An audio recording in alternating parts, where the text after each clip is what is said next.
upaya mempersempit ruang gerak kelompok separatis dan anggapan meningkat konflik bersenjata. Kejadian demi kejadian yang dilakukan oleh kelompok separatis teroris KST di Papua masih menjadi salah satu permasalahan yang terus diurai dan diselesaikan oleh pemerintah. Sejumlah pihak dari lintas bidang juga tengah memberikan alternatif masukan agar eksistensi kelompok yang kerap bertindak kejam tersebut tak lagi memperkeruh kedamaian dan menghambat upaya percepatan pembangunan di bumi cendrawasih. Pola penanganan yang hingga kini masih terus dikonformulasikan melalui sejumlah upaya atau kebijakan kadang menimbulkan tanya hingga statement negatif kepada pemerintah oleh sejumlah pihak. Ketegasan hingga evaluasi dari strategi menjadi hal yang dinanti publik merespon permasalahan separatis di tanah Papua yang belum juga terselesaikan. Salah satu kebijakan yang bisa dibilang berdampak adalah adanya pemekaran DOB Papua. Kebijakan yang belum lama ini disahkan undang-undang tersebut secara prinsip merupakan salah satu upaya mempercepat kemajuan dan pembangunan di wilayah Papua. Selain itu, memotong masalah jarak demi pelayanan pemerintah dan aktivitas ekonomi yang lebih optimal. Sisa lain sebagai konsekuensi pemekaran adalah hadirnya sumber daya manusia dan infrastruktur baru untuk melengkapi komposisi sebuah provinsi, termasuk di dalamnya adalah penambahan kekuatan di lingkup aparat keamanan yang secara tidak langsung akan semakin mempersempit ruang gerak serta eksistensi kelompok separatis Papua. Sikap tak menguntungkan bagi kelompok tersebut menjadi salah satu alasan mengapa kelompok separatis menjadi salah satu pihak yang konsisten menolak kebijakan pemekaran DOB di Papua.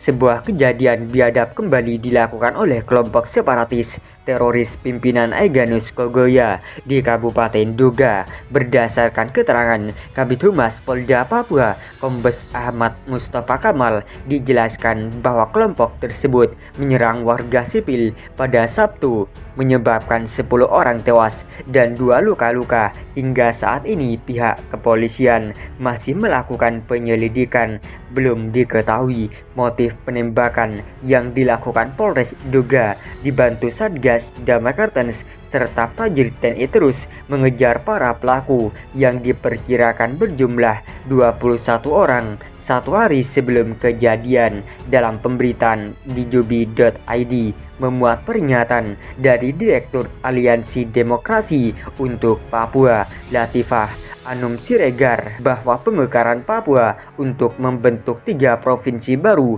akan meningkatkan konflik bersenjata di Papua. Pemekaran juga akan memperluas wilayah operasi militer jika provinsi baru membuka pintu investasi, mendirikan objek vital nasional maupun mengamankan pemerintah daerah. Untuk meredakan konflik bersenjata tersebut, kedua pihak yang bertikai harus bersepakat untuk menghentikan konflik. Ia meminta pemerintah meninjau kebijakan keamanan di Papua, mempertimbang mekanisme operasi militer lain selain perang, dan memberikan ruang bagi pemerintah sipil di tingkat provinsi hingga kabupaten atau kota untuk turut menangani dampak konflik bersenjata di Papua. Opini serupa juga disampaikan oleh Direktur Perkumpulan Advokat HAM Paham Gustav Cover, bahwa wilayah Papua telah mengalami konflik bersenjata terpanjang dalam sejarah Indonesia. Konflik tersebut telah berlangsung selama 59 tahun dihitung sejak masa transisi 1963, masa Papera, zaman Orde Lama, Orde Baru, zaman Reformasi, hingga masa memberlakukan otonomi khusus bagi Papua. Akibatnya masyarakat yang harus menanggung dampak akibat konflik. Menurutnya, konflik bersenjata di Papua dapat diselesaikan dengan cara melakukan dialog damai melibatkan pihak yang berkonflik, adanya pelurusan sejarah Papua, dan penuntasan pelanggaran HAM. Selain itu, perlu pengawasan yang ketat dari negara terhadap institusi TNI Polri terkait senjata dan amunisi yang masuk ke Papua.